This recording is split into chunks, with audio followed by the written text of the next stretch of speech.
তারা আবার বাংলাদেশকে আবার সেই মানচিত্র নিয়ে খেলা করার জন্য, বাংলাদেশের ভূখণ্ডকে নিয়ে খেলা করার জন্য, মানুষের ভাগ্যকে খেলা করার জন্য তারা আবার নির্লজ্জভাবে ভোট প্রার্থনা করছেন।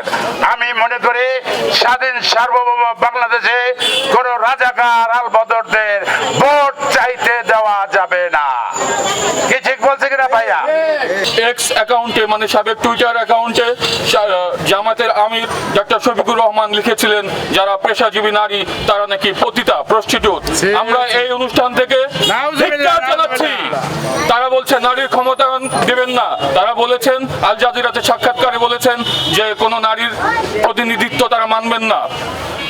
তাহলে কি একজন প্রধান শিক্ষিকা স্কুলে থাকেন, তার নেতৃত্বে কোনো ছেলে শিক্ষক কাজ করতে পারবে না? আমার প্রশ্ন হচ্ছে এটা। কোন প্রধানমন্ত্রী, সাবেক প্রধানমন্ত্রী এবং শেখ হাসিনা এবং খালেদা জিয়ার নেতৃত্বে তো ওনারা ছিলেন, তখন এই প্রশ্ন ওনারা কোথায় করেছিলেন? কোন নারী যদি তার অফিসের বস হয়, তাহলে কি নারীকে তারা মানবেন না? এই প্রশ্ন জাতির কাছে এবং এই এলাকার জনগণের কাছে রেখে গেল। সংযোগ করেছি আমাদের দেশ নায়ক তারেক জিয়ার পক্ষে 17 আসনের ধানের শীষের পক্ষে আমরা গণসংযোগ করেছি। আমরা এই এলাকাবাসীর কাছে বিনীত অনুরোধ, আপনারা ধানের শীষে ভোট দিয়ে তারেক জিয়াকে জয়যুক্ত করুন। তিনি যেন বাংলাদেশের প্রধানমন্ত্রী হতে পারেন, সেই জন্য আপনাদের ধানের শীষে ভোট দিতে হবে। তিনি প্রধানমন্ত্রী হবেন, আমরা চাই এই অঞ্চল থেকে তিনি এমপি হন, তাহলে এই এলাকার উন্নয়ন হবে। এই এলাকার যত রকম সমস্যা আছে, গ্যাসের সমস্যা, বিদ্যুৎ, পানির সমস্যা, রাস্তাঘাট, সকল সমস্যার সমাধান হবে। জনগণের নিরাপত্তার ব্যবস্থা করা হবে। আপনারা 12 তারিখ সারাদিন ধানের শীষে ভোট দিয়ে তারেক জিয়াকে জয়যুক্ত করুন, বিএনপিকে জয়যুক্ত করুন, বিএনপির সরকার গঠনে সহায়তা করুন। আন্তর্জাতিক বিশ্বে বিএনপির ভাবমূর্তিকে অক্ষুণ্ণ রেখে সারাদিন ভোট দিয়ে বাংলাদেশের ভাবমূর্তি বজায় রাখার জন্য অনুরোধ জানাচ্ছি। বিসমিল্লাহির রহমানির রহিম। প্রিয় ভাষাঞ্চকবাসী, আজকে আমরা মজুমদার মোড়ে পশ্চিম ভাষান থেকে অবস্থান করছি। এর আগে ভাষাঞ্চক বাজার, বস্তি সহ বিভিন্ন আবাসিক এলাকায় আমরা সকাল থেকে জনসংযোগ করেছি। আমাদের এই টিমে যারা ছিলেন সকাল থেকে নিরলসভাবে পরিশ্রম করেছেন, সেজন্য যারা নিরলসভাবে পরিশ্রম করেছেন, আমাদের সাথে ছিলেন, আপনাদের সকলের কাছে আমি কৃতজ্ঞ। আমরা আজকে এমন একটি সময় আপনাদের কাছে উপস্থিত হয়েছি, যেই সময় বাংলাদেশের ভাগ্যাকাশে দুর্যোগের ঘনঘটা একটি শব্দ আমরা শুনতে পাই। আমরা মাঝে মাঝে শুনতে পাই ইলেকশন করতে দেবে না, মাঝে মাঝে শুনতে পাই আমরা হয়ে যাব, ইলেকশন ইঞ্জিনিয়ারিং হবে। আমি বলতে চাই, এই দেশের স্বাধীনতার যুদ্ধের মহানায়ক ছিল শহীদ রাষ্ট্রপতি জিয়াউর রহমান। এদেশের পরবর্তীতে তিনবারের প্রধানমন্ত্রী হয়েছেন তারই উত্তরসূরি, তারই সহধর্মিণী দেশনেত্রী বেগম খালেদা জিয়া। আজকে আমাদের সাথে আমাদের দলের প্রধান ব্যক্তি যিনি, তিনি হলেন শহীদ রাষ্ট্রপতি জিয়াউর রহমান এবং দেশনেত্রী বেগম খালেদা জিয়ার যোগ্য উত্তরসূরি বিএনপির চেয়ারম্যান মজলুম জননেতা তারেক রহমান। মজলুম কেন বললাম আপনারা জানেন, তার উপরে যে নির্যাতন হয়েছিল, উনি দেশের বাইরে চিকিৎসা নিয়ে বাংলাদেশে ওনার উপর মিথ্যা মামলা এবং হুলিয়া জারি করেছিল। আজকে 24-এ ছাত্র জনতার গণঅভ্যুত্থানের মাধ্যমে উনি আল্লাহর রহমতে বাংলাদেশের জনগণের সহযোগিতায়, তাদের দোয়ায় এবং আস্থায় উনি বাংলাদেশের মাটিতে চলে এসেছেন এবং উনি এসে প্রথমে ঘোষণা করেছেন, এই দেশের জনগণের জন্য যা কিছু কল্যাণকর, এদেশের প্রান্তিক জনগোষ্ঠীর জন্য যা কিছু কল্যাণকর, সুবিধাবঞ্চিত মানুষের জন্য যা কিছু কল্যাণকর, ইনশাআল্লাহ উনি করবেন। আমরা আগামী 12 তারিখে ধানের শীষে ভোট দিয়ে মহান নেতা তারেক রহমানের নেতৃত্বে ইনশাআল্লাহ বাংলাদেশ জাতীয়তাবাদী দল জনগণকে সাথে নিয়ে সরকার গঠন করবে। আমরা বলতে চাই আজকে কিছু বট বাহিনী বলবে এরকম, এজন্য তারা সব সময় গুজব রটায়।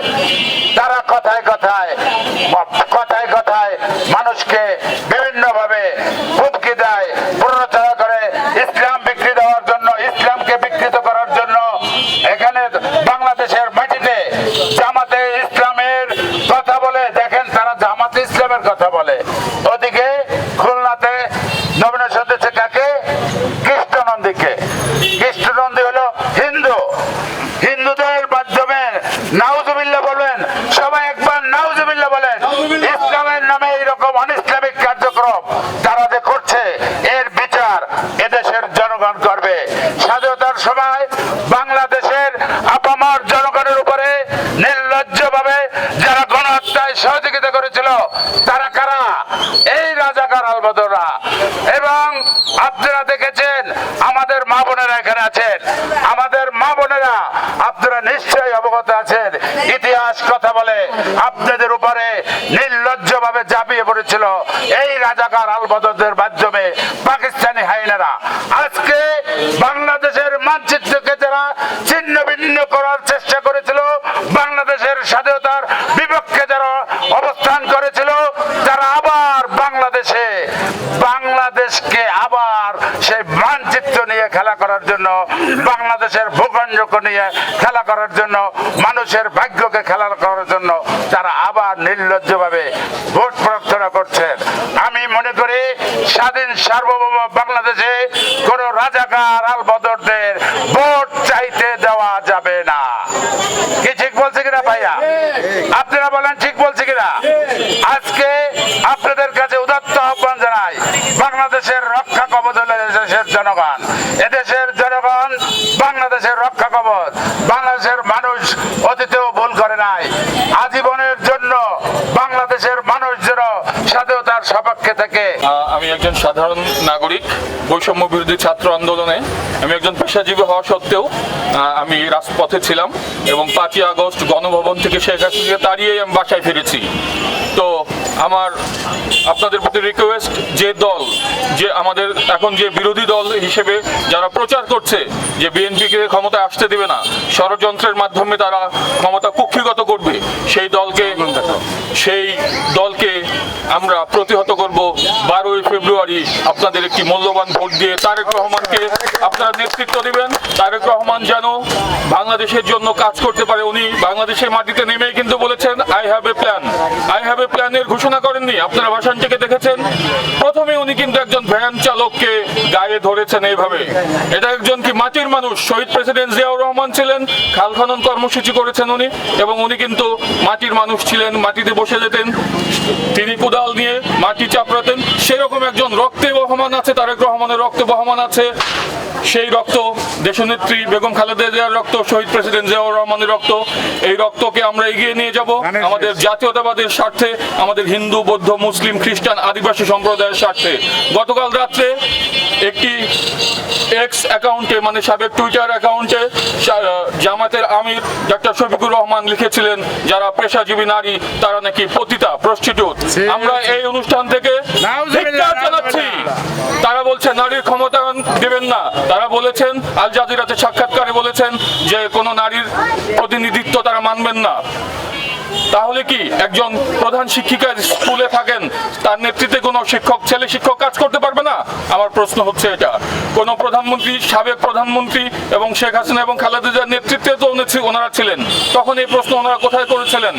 কোন নারী যদি তার অফিসের বস হয়, তাহলে কি নারীকে তারা মানবেন না? এই প্রশ্ন জাতির কাছে এবং এই এলাকার জনগণের কাছে রেখে গেলাম। ধন্যবাদ সবাইকে। থ্যাংক ইউ আপনার মূল্যবান বক্তব্যের জন্য আপনাকে ধন্যবাদ। আজকে সে কিন্তু কোনো দল করে না বলছে, আমি একজন সাধারণ নাগরিক। আপনাকে ধন্যবাদ জানাই, এবং আপনি যে সুন্দর করে বললেন, এবং এখানে অনেক ভদ্রলোক আছেন, এই ভাই আছেন, আমাদের ভাইরা আছেন, আমাদের বোনেরা আছেন। এই চাচি এদিকে আসেন, চেয়ারম্যান সাহেব আছেন, চাচিরা এদিকে আসেন, আমার মা চাচিরা এদিকে আসেন। আসেন, আপনাদের একটু সালাম দেবো আমরা তারেক রহমানের পক্ষ থেকে, বিএনপির পক্ষ থেকে।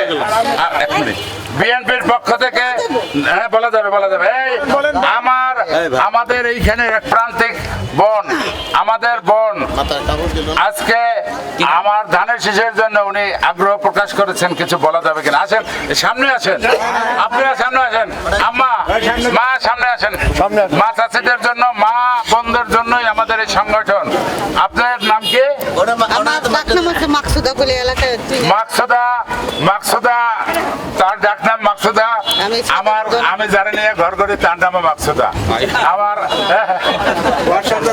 যাই হোক, আমার বোন আজকে শ্রদ্ধেয় বোন মানে আপনাদেরকে একটু কথা বলবেন।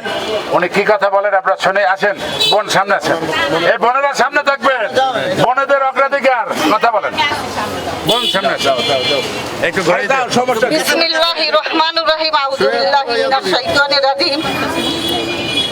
সর্বপ্রথমে আমি শহীদ জিয়া তার মাগফিরাত কামনা করি মরহুম খালেদা জিয়া তার মাগফিরাত কামনা করি, যিনি আমাদের বর্তমানে 17 আসনে এমপিতে দাঁড়াইছেন। মোহাম্মদ তারেক রহমানকে অসংখ্য ধন্যবাদ জানাই। আমরা সাধারণ নিম্নের মানুষ, এই এলাকার ভিতরে অনেক মানুষ বসবাস করি। কর্মজীবী মহিলা, শিশু, যারা এখনো 18 বছর হয় নাই, তারা তাদের ছোট ছোট ছেলেরা মাদেরকে কামাই করে খায় এবং অনেক সন্তানের বাবা নাই। আমার একটা অনুরোধ থাকবে তারেক রহমানের কাছে, যাতে এই 56,000 বর্গ মাইলের এই অধিষ্ঠিত বাংলাদেশে এই জনগণ, এই কৃষক, এই শ্রমিক, এই রিক্সাওয়ালা, মেহনতি মানুষ আগামী 12 তারিখে আমাদের মহান নেতা তারেক রহমানকে ধানের শীষে ভোট দিয়ে ইনশাল্লাহ জয়যুক্ত করবেন। আপনাদের কাছে এই আবেদন, এই প্রার্থনা। কি বলেন, ঠিক বলছি কিনা? ভোট দেবেন কিসে? সবাই বলেন, ভোট দেবেন কিসে? ভোট দেবেন কিসে? ইনশাল্লাহ তারেক রহমানকে ধানের শীষে ভোট দিয়ে আপনারা জয়যুক্ত করবেন। আরেকটি কথা, যারা এই ঢাকা 17 আসনের ভোটার না, যাদের বাড়ি পটুয়াখালী, বগুড়া, খুলনা, নোয়াখালী, আপনাদের কাছে আমাদের আবেদন, এবং আপনারা অনেকেই বলেছেন একটা ভোটের জন্য যেখানে আমার জন্মভূমিতে যেতে হলে আমি যাব, এবং আপনারা এই দেশকে রক্ষার জন্য, এদেশের মানচিত্রকে রক্ষার জন্য, এদেশের মানুষকে রক্ষার জন্য আগামী 12 তারিখ যে যার এলাকায় যেয়ে ধানের শীষে ভোট দেবেন, এই হলো আমাদের প্রত্যাশা। সবাই ভালো থাকবেন। আল্লাহ হাফেজ। বাংলাদেশ জিন্দাবাদ। খালেদা জিয়া অমর হোক। তারেক রহমান জিন্দাবাদ। শহীদ জিয়া অমর হোক। ভাসান চেকের জনগণ জিন্দাবাদ, জিন্দাবাদ। আমাদের মাঝে অত্র এলাকার শরীফ চেয়ারম্যান সাহেব আছেন।